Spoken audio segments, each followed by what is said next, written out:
তীব্র শীতে চাঁপাইনবাবগঞ্জে দেখা দিয়েছে ডায়রিয়ার প্রকোপ। সদর হাসপাতালে 12টি শয্যার বিপরীতে প্রতিদিন চিকিৎসা নিচ্ছেন অন্তত 80 জন। তাদের বেশিরভাগই শিশু। শয্যা না পেয়ে থাকতে হচ্ছে মেঝেতে। এতে রোগীদের জটিলতা আরও বাড়ছে। চাঁপাইনবাবগঞ্জ 250 শয্যার জেলা হাসপাতাল। গেল 4 দিন ধরে অস্বাভাবিক হারে বাড়ছে ডায়রিয়া রোগী।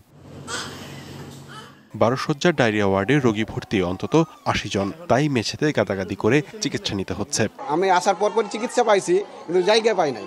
এক সপ্তাহে 400-র বেশি শিশু ডায়রিয়ায় আক্রান্ত হয়ে চিকিৎসা নিয়েছে। চিকিৎসক ও নার্স কম থাকায় মিলছে না আকাঙ্ক্ষিত সেবা। আর যারা মেঝেতে থাকছেন তাদের অনেকের জটিলতা আরও বাড়ছে।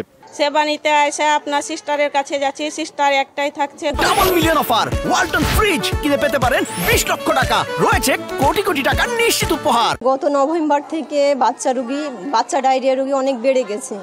সেই ক্ষেত্রে আমরা একটু হিমশিম খাচ্ছি যে আমাদের লোকবলের একটু সমস্যা আছে।